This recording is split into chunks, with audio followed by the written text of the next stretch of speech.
Hello, my name's Courtney House, and today I'm going to be talking about organ donation.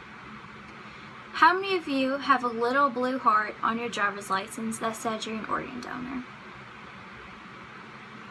For those of you that don't, did you know that there are over 116,000 men, women, and children in the U.S.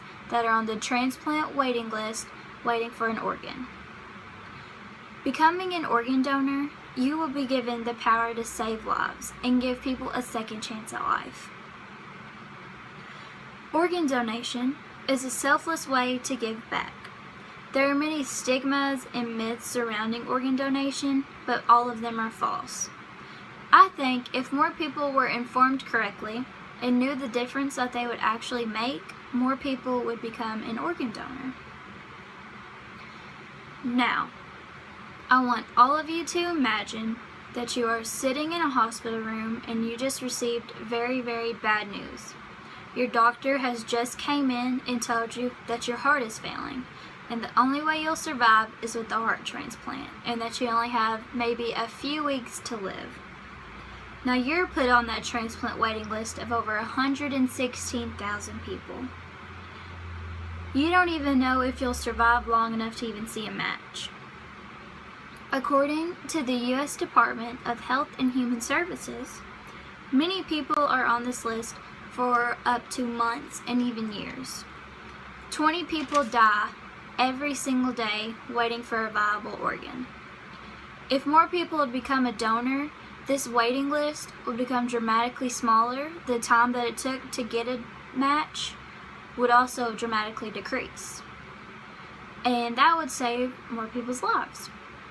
Also, according to the U.S. Department of Health and Human Services, there are only 15,197 people registered in the U.S. as organ donors.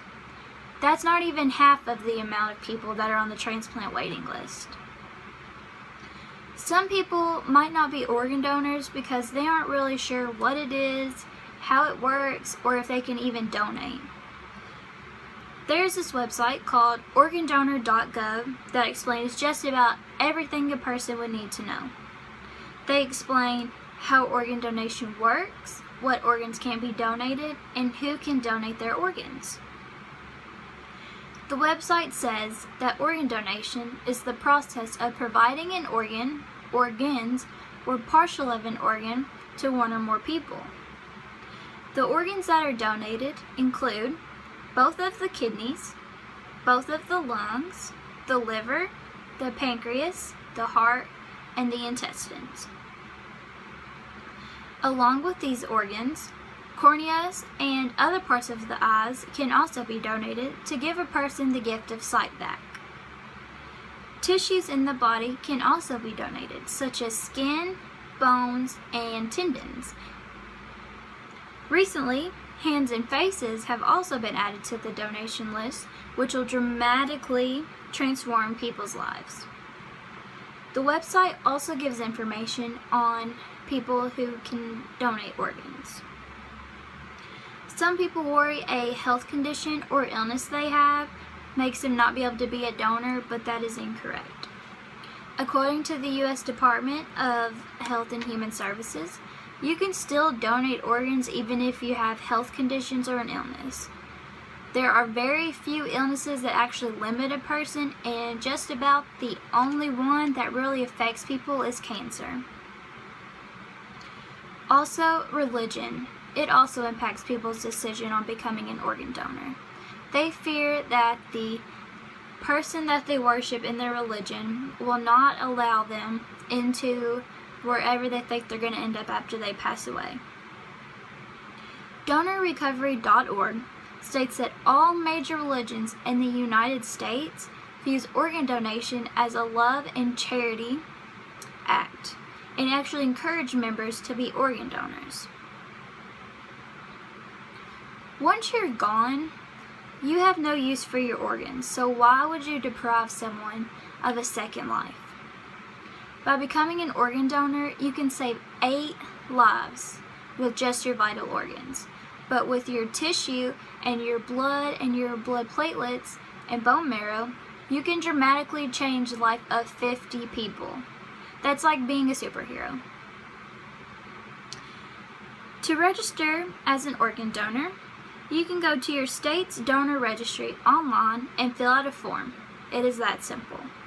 You can also go to your local DMV and register there. You can even go to your doctor. So the next time you're at your doctor getting a checkup, you can ask them if you could become an organ donor.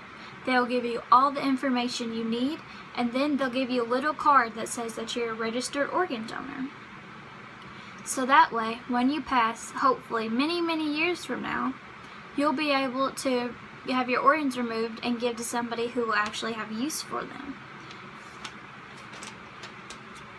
Some false facts and myths that come with organ donation is that you won't be able to have an open casket at your funeral, which is wrong. When it comes to organ donation, after you have passed away, organs are harvested by a single incision in the stomach. That way they can remove all the vital organs in your stomach. It's just pretty much a basic surgery that almost all doctors perform.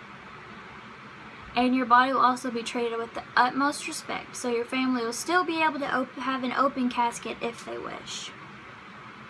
Another myth that comes with being an organ donor is that people think that if you have a little heart on your driver's license that says you're an organ donor, doctors, nurses, and paramedics won't fight as hard to save your life, which is also very false.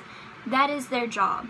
They're not going to see that you're an organ donor and not try as hard to save your life. They're still going to do everything that they can.